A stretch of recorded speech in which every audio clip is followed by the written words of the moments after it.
For years, they were allies, streaming kings and rap gods, a bromance for the digital age.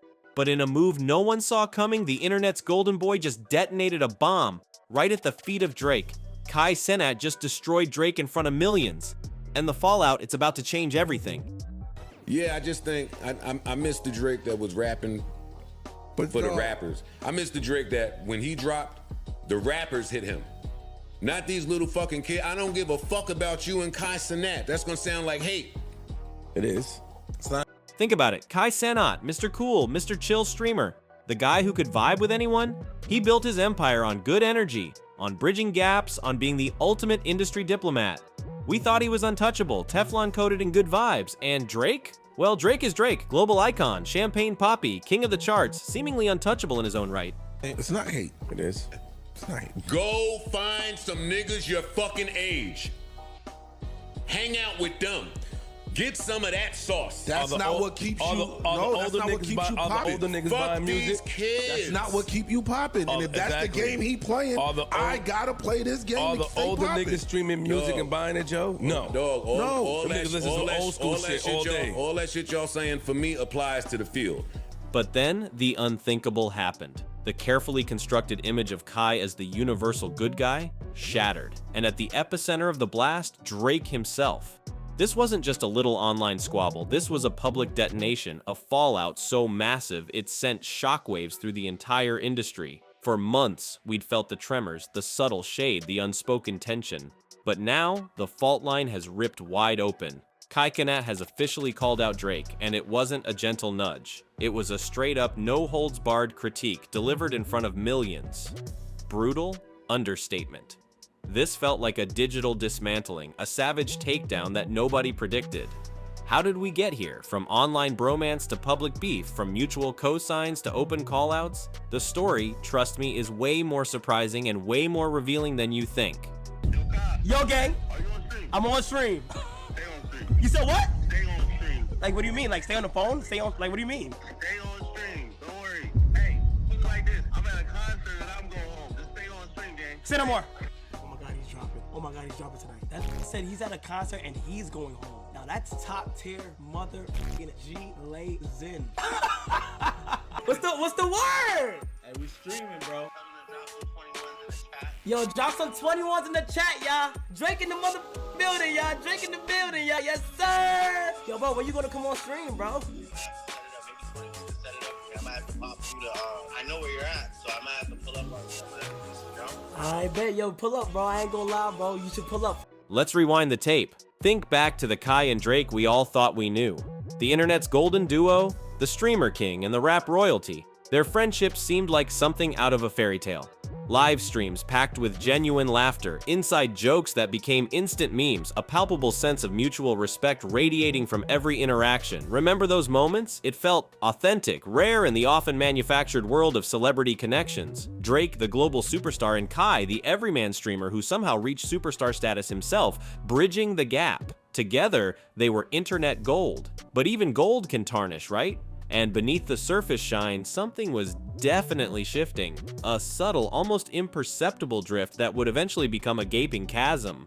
What's going on, Drake? I am doing a 30-day stream, non-stop, 24/7, for the past 27 days. I've been on my stream 24/7, no privacy, attempting to break the world record of subs. And I would love for you to be a part of this experience, bro. I don't know if you remember me. I was with 21. We were supposed to give back together and stuff. I lost the bet. Me and you were supposed to give back together, and we never got in contact, which is fine. But if you're gonna be in LA soon, bro, stop by, bro. We got 3 days left. Let me know. The first cracks in the facade weren't dramatic. They were almost quiet. It started with Kai, in his own understated way, expressing a kind of nostalgia, a longing for the old Drake. Think back, way back to that Drake, the mixtape Drake, the battle rap Drake, the Drake who could drop bars that made even his rivals take notice, the Drake who was hungry, raw, and undeniably lyrical. That Drake. And Kai, in a moment of surprising honesty, just voiced what a lot of us had been feeling for a while. He said, almost wistfully, "Yeah, I just think I miss the Drake that was rapping for the rappers. I miss the Drake that when he dropped, the rappers hit him." Simple words, but packed with meaning. He wasn't just saying the music wasn't as good. He was saying something essential had been lost. Something about authenticity, about rapping for the culture, not just for the algorithms. Kai Cenat violated Kendrick Lamar. So basically, Kai Cenat was at the Super Bowl live, and he's now convinced that Drake is way better than K-Dot. I think Drake is the better artist 100%. Like, you feel me? I bumped Drake. But this right here, if you want to, you know that nerve in your body that only certain people can strike? This right here, my brothers and sisters, it's crazy. Bro, he could not wait for this moment. And then came the punchline, the line that went viral like wildfire, the one that made everyone sit up and take notice. Not these little bleep kids, I don't give a bleep about you. Whoa, hold up, Kai, did he just say what we think he said? He tried to soften it, kinda half-heartedly adding, that's gonna sound like hate. It is, it's not hate. But come on, the message was unmistakable. He wasn't just critiquing a song, he was challenging Drake's entire artistic direction, his current audience, his very relevance to the core of hip-hop. It was a direct hit to Drake's credibility. And then, for good measure, he finished with the ultimate age-related diss, go find some bleep your bleep age. Cold, brutally cold. This wasn't playful banter, this was a calculated strike. And behind the scenes, the industry rumor mill went into overdrive. Whispers of disrespect, betrayal, some kind of deep-seated beef brewing in the rap world. Whatever it was about to explode into the public, and NUKE became the catalyst. Then, boom, NUKE arrives, Drake's supposed masterstroke, his highly anticipated music video intended to be his artistic response to Kendrick Lamar, his declaration that he was still the king. This was meant to be the visual mic drop, the statement piece that would silence the critics and re-establish his dominance. This was supposed to be Drake's triumphant return. Instead, it landed with a thud, a massive, echoing thud. The video dropped, and the reaction wasn't praise, wasn't awe, wasn't even the kind of controversy that generates buzz. It was mockery. Widespread, almost universal ridicule. Hip-hop heads, mainstream media outlets, even the most devoted Drake stans were left scratching their heads, wondering, what was that? The internet exploded, alright, but not with hype, not with excitement, with memes, with jokes, with a collective sense of disappointment bordering on bewilderment. And leading the charge of the NUKE roasting session, you already know, Kai Cenat, front and center, the streamer who once amplified Drake's every move was now his most prominent, most vocal critic, and the way it unfolded was pure, unadulterated internet theater. Picture the scene. Kai is wrapping up his stream, winding down, ready to log off. And then the call comes in, from Drake himself, live on stream. Think about the sheer audacity of it, the power play. Drake, thinking he could just parachute in, leverage Kai's massive platform, tap into his audience to somehow salvage the rapidly sinking ship that was the NUKE rollout. He thought he was making a strategic move, but in reality, he was walking straight into a trap of his own making. Yo gang, are you on stream? Drake's voice cuts through the stream, instantly recognizable, dripping with that trademark Drake confidence, almost bordering on command. Yeah, I'm on stream, Kai replies, a flicker of surprise in his voice, maybe a hint of apprehension. Then comes the order, delivered with that unmistakable Drake expectation, stay on stream. Stay on stream? Like, what do you mean, Kai asks, genuinely thrown off guard. Stay on the phone? Stay on... What exactly do you mean, stay on stream? Drake's response is cryptic, almost dismissive. Don't worry, hey, look like this, I'm at a concert and I'm going home. Just stay on stream, gang, say no more. And then, the penny finally drops for Kai and the chat absolutely erupts. Oh my god, he's dropping! Oh my god, he's dropping tonight! The anticipation in the chat is electric, palpable. Drake, the master of the surprise drop, is about to unleash something. A new track? A secret remix? A better video to replace NUKE? Hope, however fleeting, flickered in the chat, but what they actually got was not the redemption arc they were hoping for, it was NUKE, again. The video drops, Kai hits play, broadcasting his reaction live to millions across the globe, and the anticipation, it doesn't just deflate, it implodes. Visibly, on camera. Kai's face, usually a canvas of infectious energy and over-the-top reactions, shifts almost instantly from excitement to confusion, then to profound, unmistakable disappointment. No hype man screams, no exaggerated praise, just a growing sense of bewilderment morphing into outright letdown. He tries to play it cool at first, searching desperately for something, anything positive to latch onto. Yo, that's Drake? Yo, what's the word? He stumbles over his words, grasping for compliments, but it's painfully, excruciatingly obvious. He's not feeling it, not even a little bit. And then, the moment of truth. live, unfiltered, for the entire internet to witness, Kai Cenat delivers the verdict. Drake's NUKE video is disappointing. Boom, just like that. A streamer of Kai's immense influence openly, publicly, unequivocally rejecting Drake's supposed masterpiece? It was a cultural earthquake, a seismic shift in the online landscape, a declaration of independence, the assumed alliance, the unwavering loyalty, the unspoken agreement shattered, gone, reduced to digital dust in the online wind. This wasn't just about one music video missing the mark, though. This was about something far deeper, far more significant. It was about a fundamental disconnect, a rapidly widening chasm between Drake and the very culture he once defined, once dominated.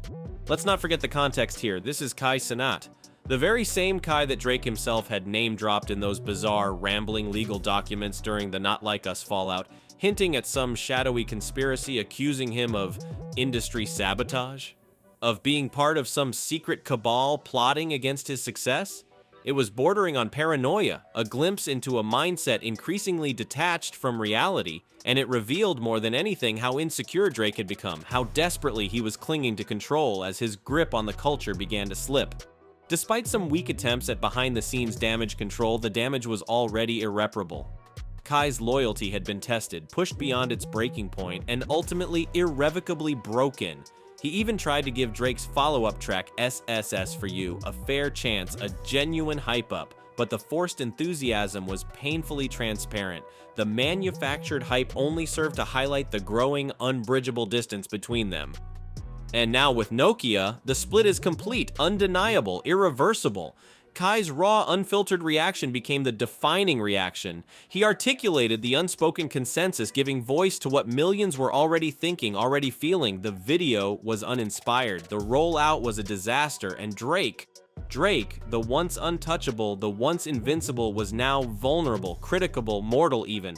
Kai, once firmly planted in Drake's corner, had executed a flawless, devastating pivot, and that pivot sent shockwaves rippling outwards across platforms, across the internet, across the entire music industry. The message, amplified by millions of shares, millions of views, millions of voices, was deafeningly clear, flashing in digital neon. Drake's reign is faltering, might be ending, or at the very least entering a dramatically different, dramatically more precarious new era. But let's really drill down on why Kai's opinion carries so much weight. Kai Cenat isn't just some random streamer with a webcam and a funny face. He is a certified cultural phenomenon. His influence over digital natives, over Gen Z, over the entire online generation is nothing short of astronomical. When Kai speaks, millions listen, not just hear, but actively listen, absorb, and internalize. His dismissal of NUKE wasn't just one dude's hot take, it actively reshaped the entire narrative surrounding the song, surrounding Drake himself. It validated the growing doubts, legitimized the widespread disappointment, and amplified the creeping, unsettling sense that Drake was, whisper it, losing touch. Think about their shared history, their intertwined paths. During the For All the Dogs album cycle, Kai was, in many crucial ways, instrumental in keeping Drake afloat, keeping him relevant. His viral streams, his over-the-top, almost theatrical cosigns, his sheer relentless energy kept Drake firmly planted in the cultural conversation, even when the album itself was receiving lukewarm reviews, even when critics were starting to question Drake's creative direction. Kai's unwavering support, his infectious hype machine, arguably made those records seem bigger, more impactful, more culturally significant than perhaps they objectively were. He was, in essence, Drake's digital hype man, his online amplifier, his secret weapon in the battle for internet relevance. But then the Kendrick beef detonated, and everything irrevocably changed. Not Like Us dropped, and even Kai, the staunch Drake loyalist, couldn't contain his genuine, unbridled excitement. His live reaction to that track became the reaction video of the entire beef, the definitive must-watch moment, explosive, raw, undeniably, infectiously hyped. And that, in a bizarre, almost tragic twist of fate, might have been the precise breaking point for Drake. Jealousy? Paranoia? Did Drake perceive Kai's uncontainable enthusiasm for Kendrick's diss track as some form of betrayal? Did he feel threatened by Kai's genuine excitement for a song that was, in essence, aimed at tearing him down? Whatever the twisted, insecure logic, Drake, including Kai's name in those rambling, conspiratorial legal documents hinting at some shadowy plot, some orchestrated sabotage, it was a monumental, self-inflicted wound. He alienated one of his most valuable allies, one of his most powerful defenders, at the exact moment he desperately needed him in his corner. Irony, thy name is indeed Drake. Then the Super Bowl, Kendrick Lamar's now legendary, earth-shattering performance of Not Like Us. A moment instantly etched in hip-hop history, a cultural touchstone for a generation. And what does Kai Cenat, the newly minted, openly critical of Drake Kai Cenat, do? He recreates it, on stream, for millions upon millions to witness, to dissect, to amplify, a playful homage, a subtle, knowing nod, or a deliberate, pointed, unmistakable jab aimed squarely at Drake's rapidly deflating ego, his increasingly fragile sense of cultural dominance.